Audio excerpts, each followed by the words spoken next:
우리가 어디에 있든지 하나님의 임재 아래 있다는 것을 기억하셔서 경건한 마음으로 오늘의 예배에 참여하시길 바랍니다. 주학에 맞춰서 묵도하심으로 주일 예배를 시작하겠습니다.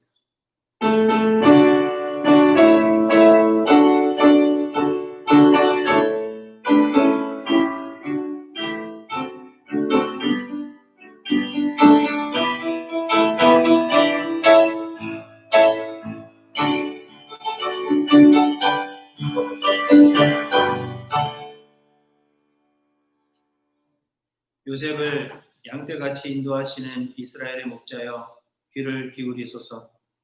무릎 사이에 좌정하시니여 빛을 비추소서. 에브라임과 베냐민과 므낫세 앞에서 주의 능력을 나타내사 우리를 구원하러 오소서. 하나님이여 우리를 돌이키시며 주의 얼굴빛을 비추사 우리가 구원을 얻게 하소서. 아멘.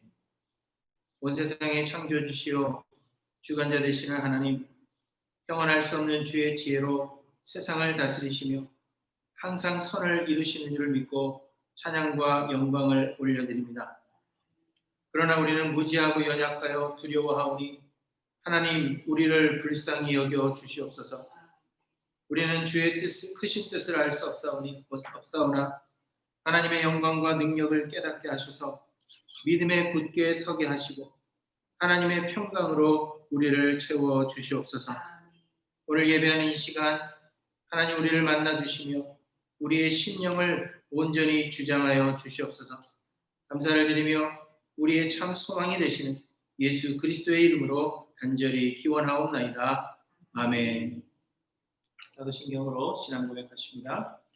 전능하사 천지를 만드신 하나님 아버지를 내가 믿사오며 그 외아들 우리 주 예수 그리스도를 믿사오니 이는 성령으로 잉태하사 동정녀 마리아에게 나시고 본디오 빌라도에게 고난을 받으사 십자가에 못 박혀 죽으시고 장사한 지 사흘 만에 죽은 자 가운데서 다시 살아나시며 하늘에 오르사 전능하신 하나님 우편에 앉아 계시다가 저리로서 산 자와 죽은 자를 심판하러 오시리라. 성령을 믿사오며 거룩한 공예와 성도와 서로 교통하는 것과 죄를 사하여 주시는 것과 몸이 다시 사는 것과 영원히 사는 것을 믿사옵나이다. 아멘. 하나님 앞에 찬양하시겠습니다.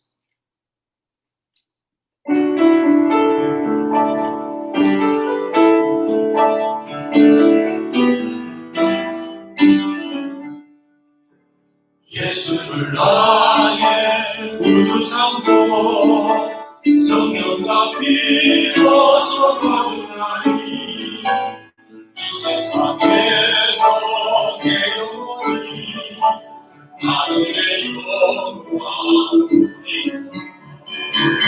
이것이 나의 간증이요 이것이 나의 찬송이세 나 사는 동안 끊임없이 구주를 찬송하리라. 온전히 주께 맡긴 내 영 사랑의 음성을 듣는 중에 천상을 왕래하는 것과 하늘의 영광 누리노라.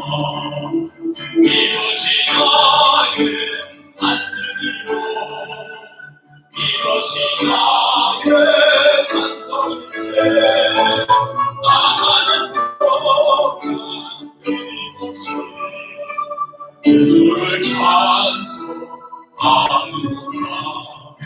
주 안에 기쁨 누림으로 마음의 풍랑이 잔잔하니 세상과 나는 한곳 없고 구속한 주가 보이구나. 이것이 나의 간증이요 이것이 나의 찬송일세 나 사는 동안 끊임없이 주를 찬송하리라.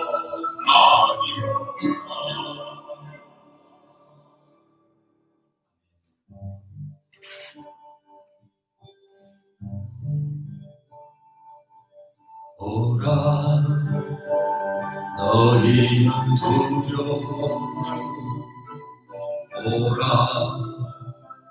너희를 인도한 나를 오라. 너희는 지치지 말고 오라. 너희를 구원한 나를 너희를 지도 적은 어디 있느냐. 너희 이름을 모르던 원수는 어디 있느냐. 오라. 하나님 구원하라. 오라. 하나님 능력은 너희를 위해서 싸우시는 주의 손을 오라. 오라. 하나님 구원하라. 오라. 하나님 능력은 너희를 위해서 싸우시는 주의 손을 오라.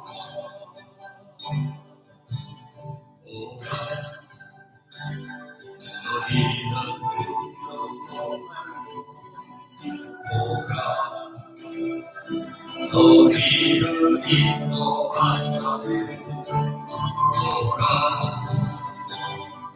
너희는 지치지 말고 오라. 너희를 구원한 나를 너희를 지어 적은 어디 있느냐. 너희를 억누르던 원수는 어디 있느냐. 오라. 하나님 구원하라. 오라. 하나님 능력은 너희를 위해서 싸우시는 주의 손을 오라. 오라. 하나님 구원하라. 오라. 하나님 능력은 너희를 위해서 싸우시는 주의 손을 보라.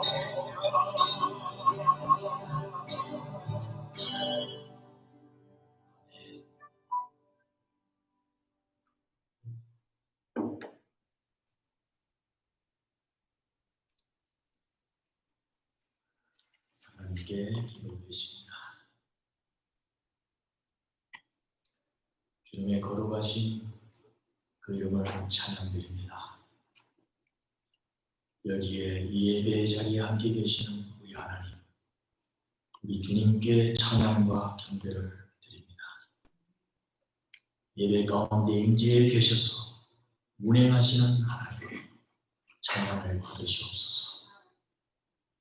믿는 자들의 나아가야 할 길을 친히 만드시며 성도의 예정 속에 약속을 따라 기적을 베푸시는 하나님, 그 하나님께서 바로 나의 하나님이 되신다는 이 놀라운 사실을 오늘도 기억하며 감사와 찬양을 드립니다. 성령의 역사하심으로 택함받은 믿는 자들의 심령을 어루만지시며 상한 심령을 치유하시사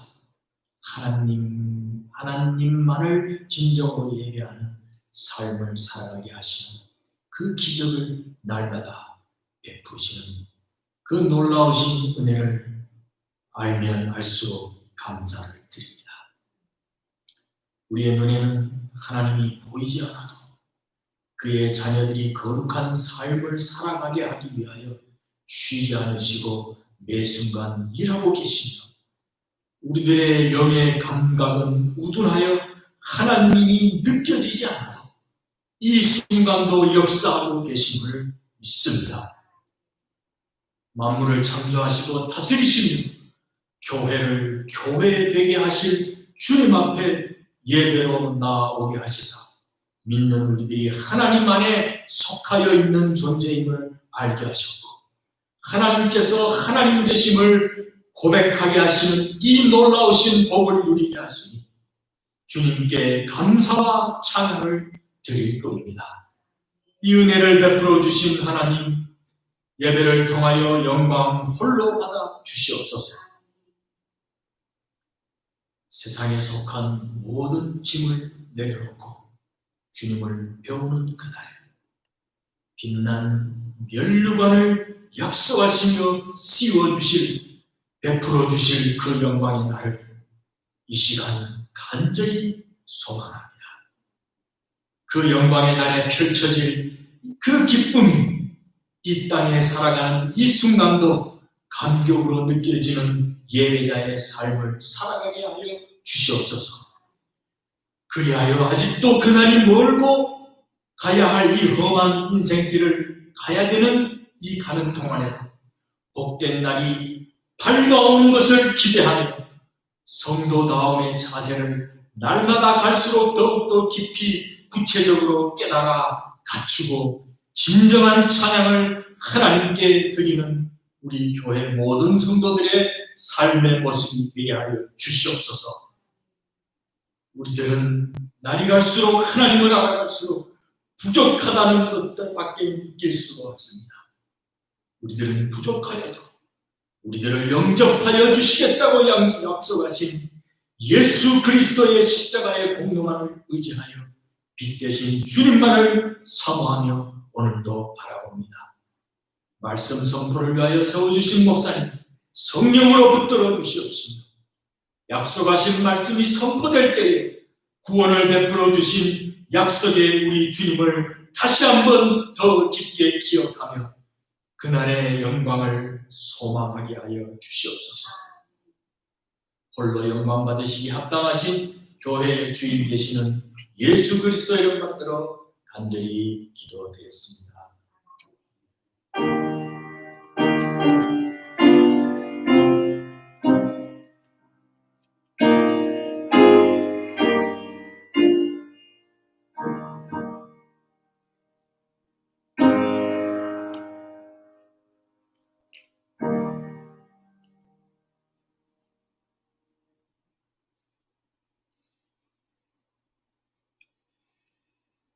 하나님의 말씀 사도행전 10장입니다. 9절에서 35절까지 읽으시겠습니다.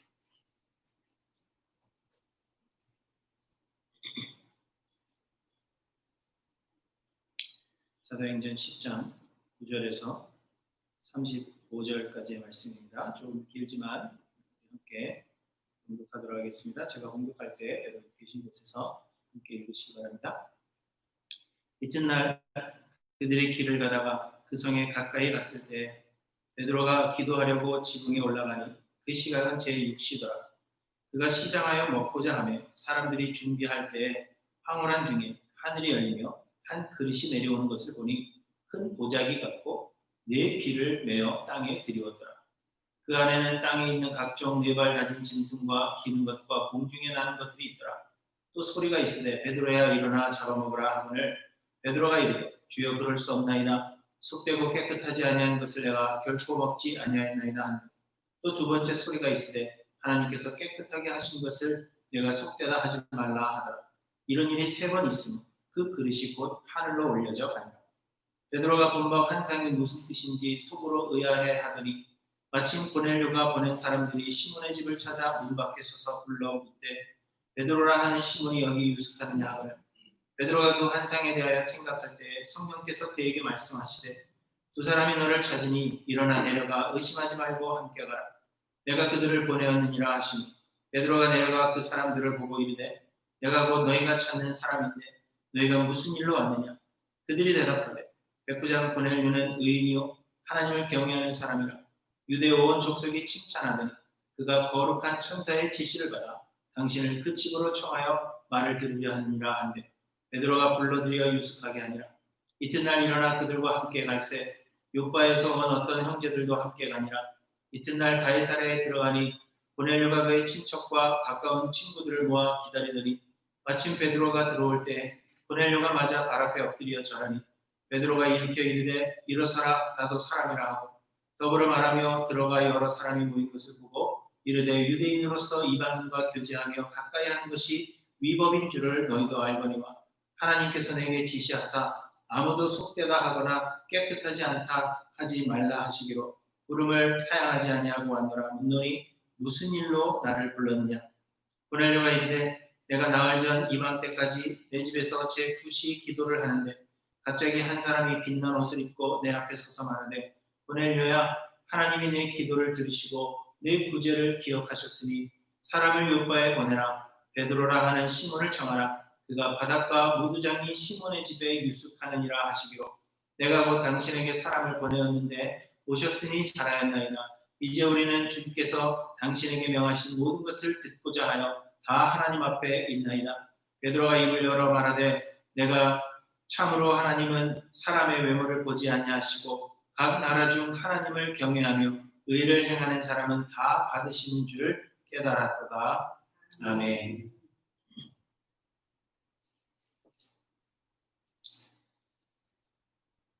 저는 제 스스로 금하여서 잘 먹지 않는 음식들이 있습니다. 예를 들어서 저는 너무 매운 음식들을 잘 먹지 않습니다. 그리고 살이 많은 음식, 곧 신 음식은 잘 먹지 않습니다. 요즘은 계란을 먹지 않고 또 기름에 튀긴 과자도 먹지 않으려고 합니다. 제가 이 몇몇 음식들을 스스로 금하는 이유는 이 음식들이 제 몸에는 맞지 않기 때문입니다. 저는 장이 좋지 않아서 매운 음식이나 신 음식, 그리고 계란에 거부 반응이 있고 기름에 튀긴 과자를 먹으면 소화를 잘 시키지 못합니다. 그래서 제 건강을 해칠 수 있기 때문에 스스로 절제하는 것입니다. 하지만 제가 먹지 않는 음식들이라고 해서 그 음식들 자체가 나쁜 것은 결코 아닙니다. 단지 저에게 맞지 않는 것일 뿐 음식들 자체는 결코 해롭거나 나쁘지 않습니다. 그렇기 때문에 음식 자체를 해로운 것처럼 그렇게 취급해서는 안 되며 또 다른 사람들이 먹는 것을 비난해서도 안 됩니다. 상황에 따라서 이 음식들을 언제든지 다시 먹게 될 수도 있기 때문입니다. 그런데 레위기에 보시면 하나님께서 이스라엘 백성들에게 어떤 음식들은 먹지 말라고 금하셨습니다. 모든 짐승 중 굽이 갈라져 쪽발이 되고 새김질하는 것은 먹을 수 있지만 둘 중 하나라도 충족시키지 못하는 것은 먹지 말라 하셨습니다. 예를 들어서 토끼는 새김질은 하지만 굽이 갈라지지 않았기 때문에 먹을 수가 없고 돼지는 굽은 갈라졌지만 새김질을 하지 않으므로 먹을 수 없다 하셨습니다. 그리고 소는 새김질도 하고 굽도 갈라져 있으므로 먹을 수 있는 것입니다. 생선류는 강과 바다와 다른 물에 있는 모든 것 중에서 지느러미와 비늘 있는 것은 먹을 수 있지만 둘 중 하나라도 없으면 먹지 말라 하셨습니다. 새들 중에서는 독수리, 솔개, 까마귀, 타조, 갈매기, 올빼미, 황새 이렇게 등등 먹어서는 안 되는 종류들을 구체적으로 우리에게 알려주셨습니다. 요즘 한참 문제가 되고 있는 박쥐도 먹어서는 안 되는 새들 중 하나로 분류되어 있습니다. 그리고 날개가 있고 네 발로 기어다니는 모든 곤충 중에서 그 발에 뛰는 다리가 있어서 땅에서 뛰는 것, 곧 메뚜기 종류는 먹을 수가 있지만 오직 날개가 있고 기어다니는 곤충은 먹지 말라 하셨습니다. 그 외에 네 발로 다니는 모든 짐승 중에서 발바닥으로 다니는 것은 먹을 수 없고 땅에 기는 길 짐승 중 두더지, 쥐, 도마뱀 이런 것들은 먹지 말라 하셨습니다. 레위기 11장에 보시면 먹을 수 있는 것과 먹지 말라 하신 것들이 자세하게 기록되어 있습니다. 그래서 경건한 이스라엘 백성들은 하나님께서 금하신 이런 음식들을 먹지 않았던 것입니다. 오늘 본문에도 보시면 베드로가 욥과 시몬의 집에서 기도하고 있을 때 환상을 보게 됩니다. 베드로가 기도하기 위해서 지붕에 올라가 있었는데 식사할 때가 되어서 배가 고팠다 그렇게 말씀하십니다. 그때 하늘이 열리고 큰 보자기 같이 생긴 큰 그릇 하나가 내려왔습니다. 그리고 그 안에는 땅에 있는 각종 네 발을 가진 짐승과 기는 것과 공중에 나는 것들이 있었다 그렇게 말씀하십니다. 그리고는 하늘에서 소리가 있어서 베드로야 일어나 잡아먹어라 하신 것입니다. 하지만 베드로는 즉시 먹을 수 없다고 대답합니다. 왜냐하면 그 보자기 안에는 레위기에서 하나님께서 식용을 금하신 짐승들이 들어있었기 때문입니다. 그래서 베드로는 주여 그럴 수 없나이다. 속되고 깨끗하지 아니한 것을 내가 결코 먹지 아니하리나이다. 이렇게 대답한 것입니다. 그런데 여러분, 하나님께서 이런 특정한 것들을 먹지 말라고 금하신 이유가 무엇이겠습니까? 하나님께서 어떤 음식들은 먹지 말라고 금하신 이유에 대해서는 이 성경에 분명하게 기록되어 있지 않습니다. 하나님은 그저 이들이 부정하며 그래서 이 음식들을 먹거나 그 주검을 만지는 자는 다 부정하여진다. 그렇게 말씀하신 것입니다. 그래서 우리는 이 음식들이 왜 부정한지, 왜 먹어서는 안 된다고 말씀하셨는지 그 이유를 정확하게는 알 수가 없습니다. 그러나 여러 상황들을 생각해 볼 때 하나님께서 이런 음식들을 금하신 이유는 당시 이방 민족들의 풍습과 연관이 있는 것으로 그렇게 보여집니다. 하나님께서 이스라엘 백성들에게 이 음식에 관한 규례를 주신 때는 이스라엘 백성들이 출애굽하여서 광야에 머물고 있을 때였습니다. 곧 이제 이스라엘 백성들은 하나님께서 그들에게 주신 가나안 땅에 들어가서 그곳에 정착하여 살 것이었습니다. 그런데 그들이 들어갈 가나안 땅에는 이미 가나안의 7 족속들이 살고 있었고 이스라엘 백성들이 애굽에서 430년 동안이나 지내는 동안에 그들 나름대로의 살아가는 풍습이 형성되어 있었던 것입니다. 그리고 그들의 풍습은 그들이 섬기는 우상들과 밀접한 관계를 가지고 있었습니다. 그러므로 그들의 식습관 역시 그들이 섬기던 신들, 곧 우상숭배와 밀접한 관계를 가지고 있었다는 것입니다. 그래서 하나님은 이스라엘 백성들이 가나안에 입성한 후에 이방인의 그 풍습을 받아들임으로 우상숭배에 빠지는 일이 없기를 원하셨습니다. 신명기 12장 29절에 보시면 이렇게 말씀하십니다. 내 하나님 여호와께서 내가 들어가서 쫓아낼 그 민족들을 내 앞에서 멸절하시고 내가 그 땅을 차지하여 거기에 거주하게 하실 때에 너는 스스로 삼가 내 앞에서 멸망한 그들의 자취를 밟아 올무에 걸리지 말라. 또 그들의 신을 탐구하여 이르기를 이 민족들은 그 신들을 어떻게 섬겼는고 나도 그와 같이 하겠다 하지 말라. 내 하나님 여호와께는 내가 그와 같이 행하지 못할 것이라. 그들은 여호와께서 꺼리시며 가증히 여기시는 일을 그들의 신들에게 행하여 심지어 자기들의 자녀를 불살라 그들의 신들에게 드렸느니라. 내가 너희에게 명령하는 이 모든 말을 너희는 지켜 행하고 그것에 가감하지 말지니라. 곧 하나님께서 어떤 것들은 먹지 못하도록 금하시는 것은 그 음식이나 짐승 자체가 부정하기 때문이 아니라 이것들이 이방인들의 우상숭배의 풍습과 관련이 있어서 이스라엘 백성들이 그들의 죄악된 풍습에 물들 수 있었기 때문이라는 것입니다. 일례로 하나님은 돼지고기 먹는 것을 금하셨습니다.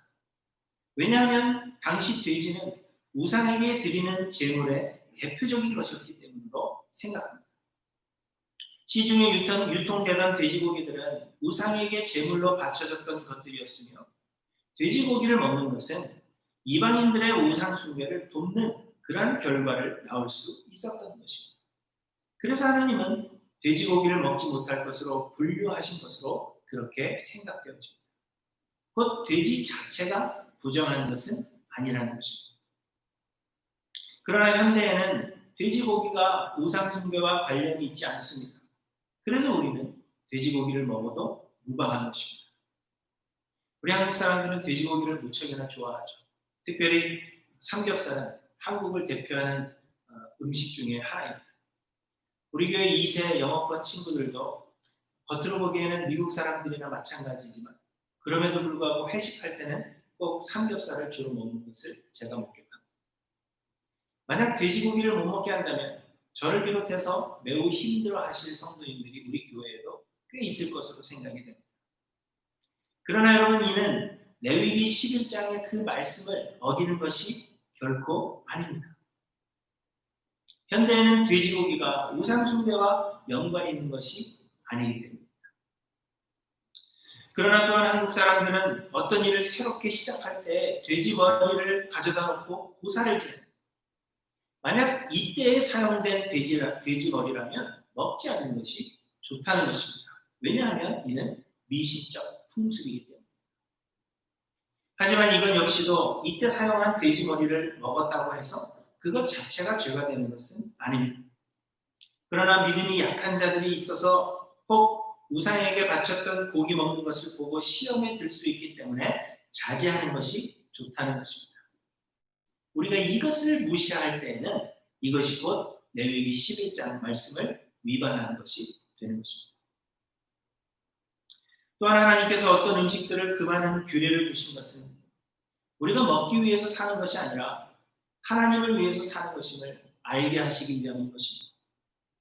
우리는 먹기 위해서 사는 것이 아닙니다. 우리는 하나님을 기뻐함으로 하나님께 기쁨이 되기 위해서 살아가는 것입니다. 그런데 이 사명을 이루기 위해서 우리가 먹어야 살 수 있기 때문에 우리는 먹는 것입니다. 그런데 사람들은 마치 먹기 위해서 사는 것처럼 그렇게 살아갑니다. 예를 들어서 거의 모든 나라가 동양인들이 개고기 먹는 것을 경멸합니다. 물론 개고기 먹는 것은 다른 풍습 중 하나이지 죄라고 할 수가 없습니다. 예전에는 먹을 것이 너무 없었기 때문에 그래서 아마 먹었을 것이라 그렇게 생각이 됩니다. 하지만 요즘은 그것 말고도 먹을 것이 많은데 사람들이 싫어하는 것을 싫어함에도 불구하고 그것을 먹어야 한다고 고집을 피우는 것은 잘못이라는 것입니다. 술도 마찬가지입니다. 술 마시는 것이 죄는 아니지만 많은 사람들이 시험에 들 수가 있고 또한 사명을 행하는 데 있어서 분명 방해가 되기 때문에 먹지 않는 것이 좋다는 것입니다. 바울은 만일 음식이 내 형제를 실족하게 한다면 나는 영원히 고기를 먹지 아니하여 내 형제를 실족하지 않게 하리라 이렇게 이야기했습니다. 이처럼 우리가 먹기 위해 사는 것이 아니라 사명 이루는 삶을 위해서 먹는 것이라면 우리는 기꺼이 어떤 음식들을 절제할 수 있어야 하는 것입니다. 하나님은 이스라엘 백성들에게 어떤 음식들을 먹지 못하도록 금하심을 통하여서 우리가 먹기 위해서 사는 것이 아니라 사명 위에 먹는 것임을 인식하기를 원하셨던 것입니다. 이처럼 음식을 먹는 것 자체로 레위기 11장 말씀을 어기는 것이 아니지만 절제하지 못하는 것이 말씀을 어기는 것이 되는 것입니다. 그러므로 여러분, 결론적으로 하나님께서 어떤 짐승들에 대해서 그것들 먹는 것을 금하신 것은 그 짐승들 자체가 부정하기 때문이 아니라는 것입니다. 다만 하나님의 뜻하신 바가 있어서 부정한 것들로 분류되어진 것입니다. 곧 레위기 11장의 이 음식에 대한 규례는 무엇을 먹을 수 있고 무엇을 먹을 수 없는지에 대한 규례가 아니라 우리가 이방 풍습에 물들지 말아야 한다는 것을 우리에게 말씀하시는 규례라는 것입니다. 또한 우리가 사명을 따라 음식 먹는 것을 절제할 것을 우리에게 말씀하고 계시는 것입니다. 무엇을 먹고 안 먹고 하는 것은 상황에 따라서 언제든지 변할 수가 있는 것입니다. 하지만 유대인들은 하나님의 이 말씀을 깨닫지 못했습니다. 다만 특정한 음식을 금하는 것으로 자신들이 꽤나 의로운 사람이라고 여겨졌던 것입니다. 그리고 이는 복음 전파의 사명을 가진 베드로도 마찬가지였습니다. 그래서 하나님은 환상을 통하여서 베드로에게 이 사실을 깨닫게 하시기를 원했던 것입니다. 그런데 성경을 보시면 베드로가 먹기를 거부하자 하늘에서 소리가 있어 하나님께서 깨끗하게 하신 것을 내가 속되다 하지 말라 이렇게 말씀하십니다. 말씀드린 대로 하나님께서 어떤 짐승들은 식용을 금하셨지만 식용을 금하신 짐승들 자체가 부정하는 것은 아니었습니다. 다만 하나님의 뜻하신 바에 따라서 하나님께서 부정하는 것으로 분류하신 짐승들이 있고 정한 것으로 인정하셔서 먹을 수 있게 하신 짐승들이 있었던 것입니다. 그런데 이 부정한 것과 정한 것을 결정하시는 분이 하나님이시라는 것입니다. 짐승이 부정하기 때문에 부정하고 짐승이 정하기 때문에 먹을 수 있는 것이 아니라 하나님께서 부정하다고 정하셨기 때문에 먹을 수가 없고 정하다고 정하셨기 때문에 먹을 수 있다는 것입니다. 그런데 하나님께서 이제는 모든 것을 깨끗하게 하셨다는 것입니다. 하나님께서 정하다고 인정하셨기 때문에 우리가 속되다 할 수 없으며 모든 것을 먹어도 무방하다고 말씀하고 있는 것입니다. 하나님은 정한 것과 부정한 것을 하나님께서 결정하는 것이지 이것이 원래부터 정해져 있던 것이 아님을 알게 하시기를 원하셨다는 것입니다. 그런데 여러분 이것은 단지 음식에만 해당되는 것이 아닙니다. 하나님은 음식에 정한 것과 부정한 것을 정하시는 하나님의 조건 없는 선택하심을 우리에게 말씀하시므로 이것을 통해서 우리의 구원에 대해 설명하고 계신 것입니다. 음식과 마찬가지로 하나님께서 이스라엘 백성들을 택하신 것은 이스라엘 백성들이 특별히 정결하기 때문이 아니라는 것입니다. 또한 선택받지 못한 이방인들도 그들이 이스라엘보다 더 부정한 자들이기 때문에 선택받지 못한 것도 아니라는 것입니다. 이스라엘 백성들이나 다른 이방 민족들이나 동일하게 하나님 앞에서는 부정한 자들이었습니다. 다만 하나님은 온 인류에서 하나님의 자녀로 택함을 입은 자들을 구원하시고자 이스라엘 백성들을 먼저 부르신 것입니다. 이스라엘은 그저 하나님의 선택을 먼저 받은 것뿐임을 오늘 본문을 통해서 우리에게 말씀하고 있는 것입니다. 하나님은 제일 먼저 아브라함을 부르셨습니다. 그러나 이는 아브라함이 특별히 선하거나 혹은 하나님의 계명을 지켰기 때문이 아닙니다. 아브라함의 구원에 대해서 바울 사도는 이렇게 말씀하십니다. 만일 아브라함이 행위로서 의롭다 하심을 받았으면 자랑할 것이 있으려니와 하나님 앞에서는 없느니라. 아브라함이나 그 후손에게 세상의 상속자가 되리라고 하신 언약은 율법으로 말미암은 것이 아니요 이렇게 말씀하고 있습니다. 또한 갈라디아서에서는 모세의 율법이 이스라엘 백성들에게 주어진 것은 하나님께서 아브라함을 먼저 택하시고 그리고 430년이 지난 뒤에 주신 것이라고 말씀하십니다. 아브라함을 택하심이 먼저요. 율법은 그 후에 주어졌다는 것입니다. 그러므로 아브라함의 그 율법의 행위 때문에 하나님께 택함을 입은 것이 아니라는 것을 우리에게 말씀하고 있는 것입니다. 오히려 아브라함은 하나님께서 그를 부르실 때 강 저쪽에 거주하여 다른 신들을 섬겼다. 그렇게 성경은 말씀하고 있습니다. 다만 하나님께서 아브라함을 택하신 것은 조건 없는 선택이었다는 것입니다. 그런데 이렇게 하나님께서 아브라함을 통해 이스라엘을 택하신 이유는 또한 이스라엘만을 구원하시기 위해서가 아니었습니다. 로마서 11장에서 바울은 이렇게 설명합니다. 그러므로 내가 말하노니 그들이 넘어지기까지 실족하였느냐? 그럴 수 없느냐? 그들이 넘어짐으로 구원이 이방인에게 이르러 이스라엘로 식인하게 하느냐? 그들의 넘어짐이 세상의 풍성함이 되며 그들의 실패가 이방인의 풍성함이 되거든 하물며 그들의 풍성한 일이요 내가 이방인이 너희에게 말하노라. 내가 이방인의 사도인 만큼 내 직분을 영광스럽게 여기노니 이는 혹 내 권력을 아무쪼록 시기하게 하여 그들 중에서 얼마를 구원하려 합니다. 형제들아 너희가 스스로 지혜 있다 하면서 이 신비를 너희가 모르기를 내가 원하지 아니하노니 이 신비는 이방인의 충만한 수가 들어오기까지 이스라엘의 덜어는 우둔하게 된 것이라. 그리하여 온 이스라엘이 구원을 받으리라. 곧 하나님께서 아브라함을 택하신 것은 아브라함의 후손인 이스라엘만을 구원하시기 위함이 아니라 처음부터 온 인류를 구원하시려는 하나님의 계획, 하나님의 신비였다는 것입니다. 하나님은 이스라엘을 먼저 택하셔서 그 뿌리에서 예수 그리스도가 나게 하시고 그로 하여금 십자가를 지심으로 우리의 죄값을 대신 치르게 하셨습니다. 그리고는 이스라엘로 예수 그리스도를 대적하게 하셔서 복음이 이방인들에게로 전하여지게 하심으로 이방인들을 구원하신 것입니다. 그리고 이방인들이 구원 얻은 것이 다시 이스라엘로 하여금 시기하게 하여서 이스라엘 중에서도 택하신 자들을 구원하시려는 것입니다. 그리하여 하나님은 온 인류에서 영적인 이스라엘로 택함받은 자들을 모두 구원하려 하시는 것이 아브라함을 택하시기 전부터 하나님의 계획이었다 하는 것을 우리에게 말씀하고 있는 것입니다.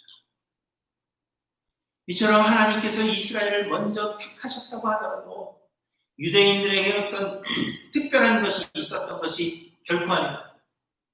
하나님께서 이방인들을 먼저 선택하지 않으셨다 하더라도 유대인들이 결코 이방인들보다 낫기 때문이 아니라는 것입니다. 아브라함은 그저 온 인류를 구원하시기 위한 하나님의 계획의 시작점이었을 뿐이며 이스라엘은 그저 하나님의 택하심을 먼저 받은 은혜를 입은 것뿐임을 우리에게 말씀하고 있는 것입니다. 또한 하나님의 택하심을 받은 이스라엘 백성들이 실제적으로 정결하여진 것도 아닙니다. 다만 하나님께서 이스라엘 백성들을 정결하다고 인정해 주신 것뿐입니다. justification, 이 칭의라는 말은 실제로 의롭게 되었다는 것이 아니고 의롭다고 인정해 주신 것을 의미하는 것입니다. 사실 이방인들과 마찬가지로 부정하고 전혀 의롭지 않음에도 불구하고 하나님께서 그저 이들을 택하사 의로운 사람이라고 불러주신다는 것입니다. 그저 하나님께서 깨끗하다 하시면 깨끗하게 된 것입니다. 그런데 하나님께서 오래전에 유대인들을 먼저 불러 깨끗하다고 인정하신 것과 같이 이제는 때가 되어서 이방인들 중에서도 하나님께서 택하신 자들을 깨끗하다고 인정하시겠다는 것입니다. 주께서 깨끗하다 하시면 이제 깨끗하게 되는 것입니다.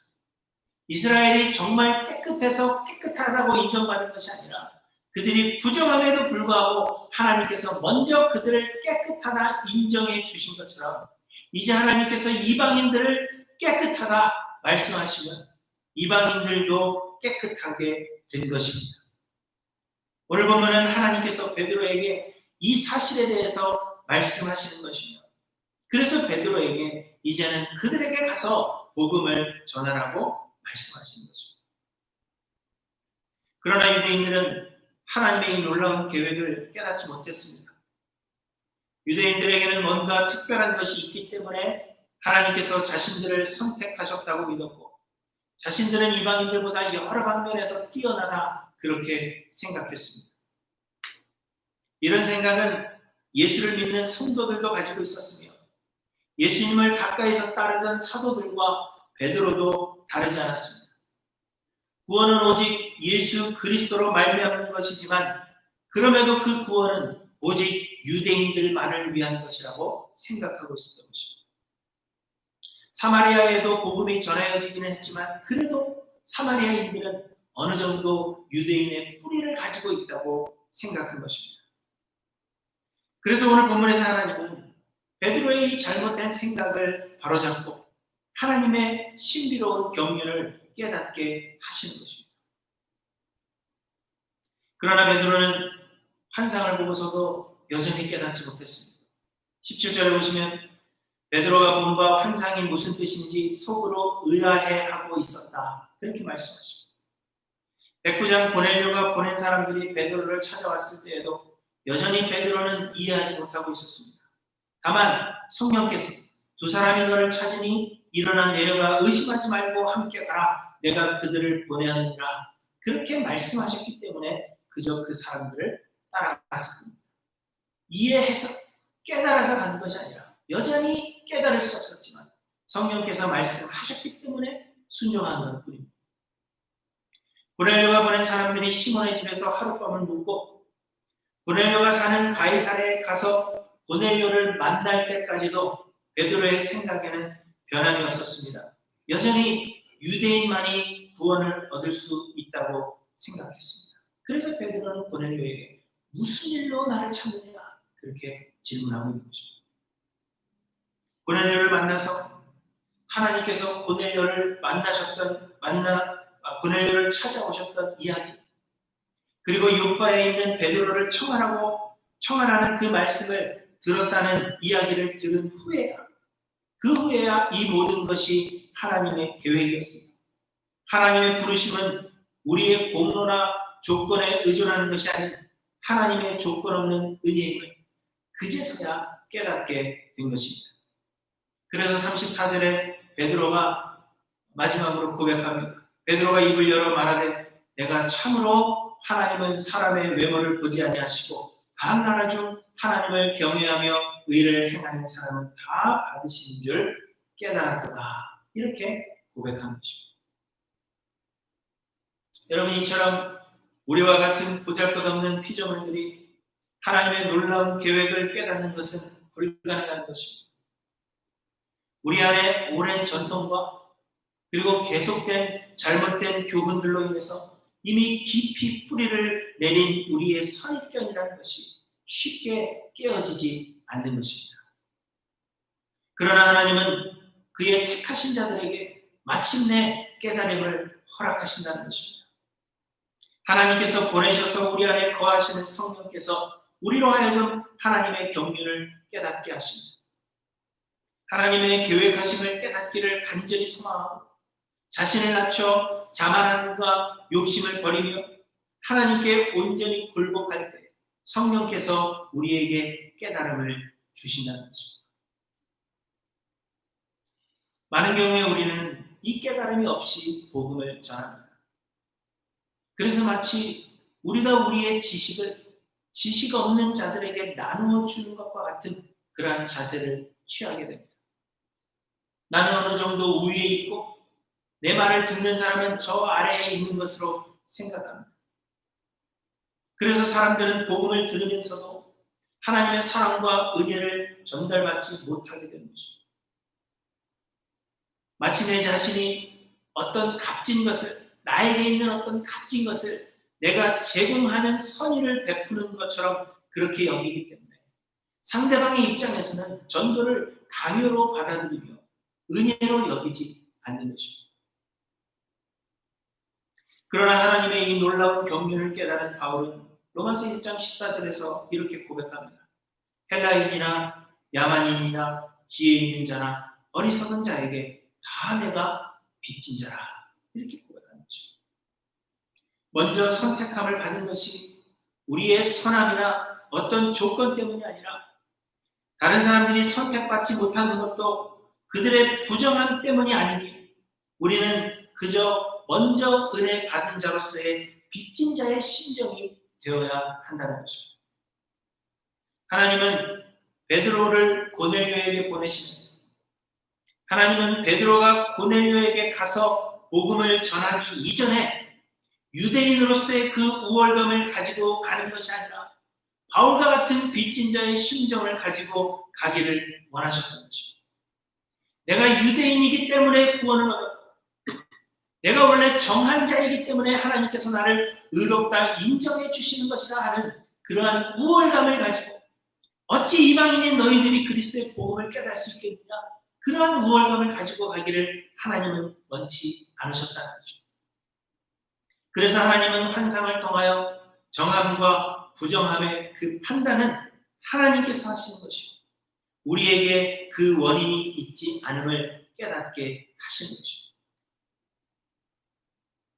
사랑하는 성도 여러분, 우리에게는 하나님의 이 신비에 대한 깨달음이 있는지 돌아보시기 바랍니다.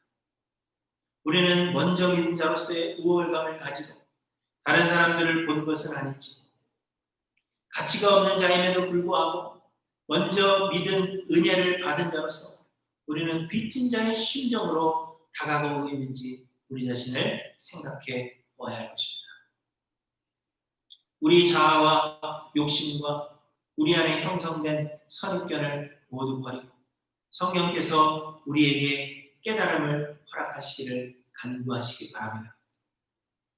어떤 음식은 먹을 수 있고 어떤 음식은 먹지 못하는 것이 그들의 정함과 부정함 때문이 아니라 그저 하나님의 조건 없는 선택이었던 것과 마찬가지입니다. 우리가 먼저 믿고 어떤 사람은 나중에 믿고 어떤 사람은 믿지 못하는 것이 우리의 선함이나 우리의 우월감이 아니라 하나님께서 우리에게 먼저 주신 은혜입니다. 여러분, 이 은혜를, 이 신비를 우리가 깨달아서 우리는 항상 빚진 자의 심정으로 살아가야 할 것입니다. 여러분, 이렇게 빚진 자의 심정으로 살아서 우리에게 베푸신 형언할 수 없는 하나님의 은혜를 널리 전하며 살아가시는 하이랜드 교회 모든 성도님들 되시기를 주님의 이름으로 간절히 축원합니다. 기도하십니다. 하나님 아버지 감사합니다. 하나님 앞에 설 수 없는 보잘것없는 죄인들, 아무런 공로도 가치도 없는 죄인들을 주님께서 사랑하여 주셔서 성령을 보내주시고 깨달음을 허락하여 주시고 예수 그리스도의 그 보혈을 믿음으로 말미암아 구원 얻게 하신 하나님의 그 크신 은혜에 감사를 드립니다. 하나님, 이것이 모든 것이 하나님의 은혜요 우리의 공로로 된 것이 아님에도 불구하고 우리가 항상 우월감을 가지고 살아가는 자들은 아닌가, 우리의 모습을 돌아볼 수 있도록 주님 인도하여 주시옵소서. 하나님, 우리에게 빚진 자의 심정을 허락하여 주시기를 원합니다. 하나님의 우리를 위하여 베푸시는 은혜의 그 신비로움을 깨달아가는 자들이 되기를 간절히 소망합니다. 그래서 우리를 높이지 아니하며 다른 사람들을 정죄하지 아니하며 항상 빚진 자의 심정으로 살아서 하나님의 그 크고 놀라우신 은혜와 사랑을 만방에 전하며 살아가는 모든 성도들 되도록 인도하여 주시옵소서. 감사를 드리며 예수님의 이름으로 기도드리옵나이다. 아멘. 함께 찬양하십니다. 예수님 그의 희생을 기억할 때 항상 겸손한 하나님 앞에 찬양과 영광 올리기를 소망하는 마음으로 함께 찬양하십니다.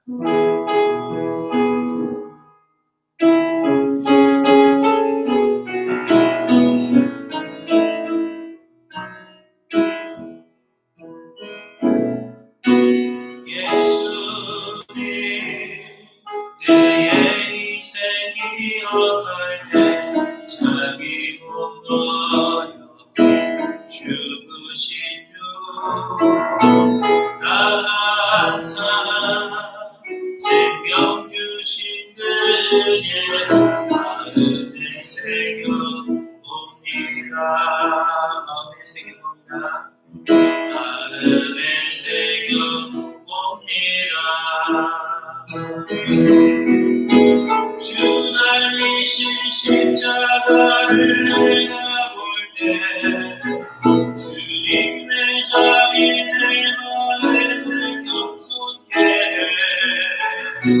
주께 감사하며 내 생명 주께 드리네. 이제는 저 높은 곳에 앉으신 하늘과 땅에 왕 되신 주,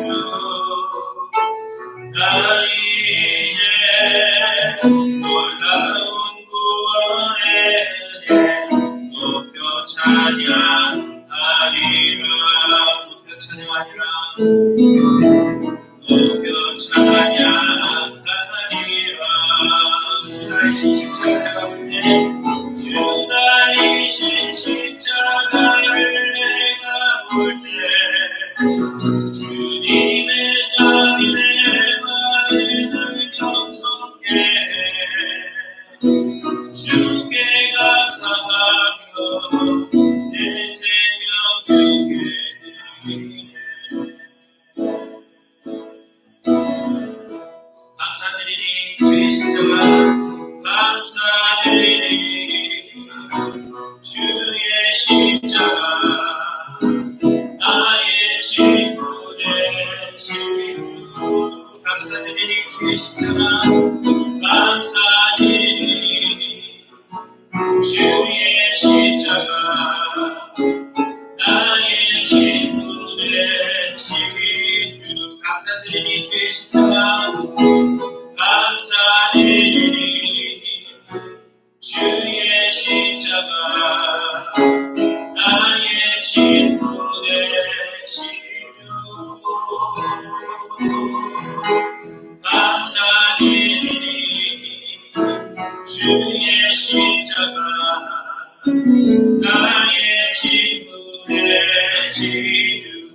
달리신 십자가를 내가 볼 때, 주 달리신 십자가를 내가 볼 때, 주님의 자비의 말을 경속해 주께 감사하며 내 생명 주께 드리네. 감사드리네.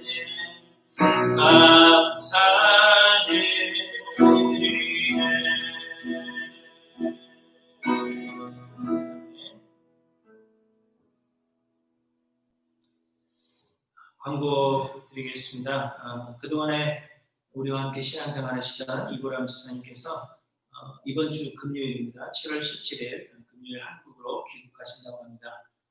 아쉬운 마음이 있지만 그럼에도 하나님께서 또 우리 집사님 삶에 계획하신 일이 있고 하나님께서 맡기시는 사역이 있다고 생각하며 그래서 축복하며 우리 집사님을 보내드리기를 원합니다. 여러분 집사님의 앞으로의 삶을 위해서 여러분 기도해 주시기 바랍니다. 레위 우리 팀수 집사님의 조카입니다. 소아뇌암으로 치료 중에 있는데 1살밖에 되지 않았습니다. 모든 치료의 과정들이 힘들고 어려운 시간이 될 텐데 여러분 위해서 기도해 주시고 특별히 치료하는 과정 가운데 암을 치료하다가 또 다른 부분이 부작용이 일어날 수 있는 그런 상황이 있습니다. 위해서 기도해 주시길 바라고 리바이의 부모입니다. 샘 그리고 션샨 두 부부를 위해서도 기도해 주시기 바랍니다. 그리고 강수경 목사님의 아버님께서 지난해 수술을 받으셨는데 한국에서 오늘 저녁입니다. 오늘 저녁 미국 시간으로 11시에 장시간의 척추 재수술을 받으시게 됩니다. 위해서 기도해 주시고 특별히 연세가 있으시기 때문에 연세 있으신 분들의 수술은 무엇인지 좀 다 위험하고 중요합니다. 그래서 여러분 부작용 생기지 않도록 그리고 빠른 회복될 수 있도록 또 수술이 잘 될 수 있도록 기도해 주시고 미국에 홀로 남아서 걱정하고 계시는 강수희 목사님 위해서도 하나님의 평강을 위해서 기도해 주시기 바랍니다. 여러 가지 어려움에 있는 분들, 기도 제목이 필요하신 분들은 언제든지 알려주시기 바라고 우리가 위로 보면 떨어져 있지만 여러 곳에서 함께 기도하는 기도의 공동체가 되기를 간절히 소망합니다. 8월 첫 주부터 교회로 오픈할 계획을 가지고 있지만 여러분 아시는 대로 계속해서 일리노이 주의 확진자 수가 또다시 늘어나고 있습니다. 그래서 상황이 어떻게 될지 알 수는 없지만 그래도 비공식적으로 몇몇 분들이 교회에 나와서 예배하시는 것은 아무런 문제가 없습니다. 예배하기 원하시는 분들은 교회에 오셔서 예배하실 수 있고요. 교회에 오시기 전에 혹시 내가 열이 나지 않는가 발열 체크하시고 오시고요. 또 교회에 오시면 의자에 안전 좌석이라고 이렇게 저희가 거리를 다 두고 사인을 붙여놨습니다. 그 자리에 앉으시면 되겠습니다. 기억하시고 8월에 만약 오픈을 못한다 하더라도 몇몇 분들 오셔서 예배하실 수 있으니까요. 그렇게 함께 참여해 주시고 또 온라인으로도 빠짐없이 참여하셔서 하나님 앞에 예배하시기를 간절히 부탁드립니다. 기도하고 축도하고 마치겠습니다. 하나님, 우리 가운데 여러 가지 힘들고 어려운 일들을 겪는 성도들이 있습니다. 그러나 하나님, 이 모든 것들을 통하여서도 하나님의 뜻하신 바를 이루시며 선을 이루시는 줄을 믿사오니 하나님 우리 성도들에게 믿음을 주시고 평강을 허락하여 주시며 모든 것 끝난 뒤에도 하나님을 찬양하는 귀한 성도들 다 되게 하여 주시옵소서. 우리의 삶이 우리의 것이 아니라 하나님의 것임을 기억하며 주께 모든 것을 맡기는 성도들 되게 하여 주시고 하나님 앞에 드리기에도 인색하지 않는 자들 되게 하여 주셔서 하나님이 우리의 주인 되시는 우리의 삶을 통하여 나타내며 또 경험하는 귀한 삶들 되게 하여 주시옵소서. 이제는 우리 주님 예수 그리스도의 은혜와 아버지 하나님의 극진하신 사랑하심과 성령님의 교통 충만 역사하심, 우리를 택하심이 우리의 우월함 때문이 아니요 하나님의 먼저 택하시는 은혜를 받은 것임을 기억하여서 언제나 빚진 자의 마음으로 살아 하나님의 은혜와 사랑을 전하기를 소망하는 하이랜드 교회 모든 성도를 위해 이제부터 영원토록 함께 계실지어다. 아멘.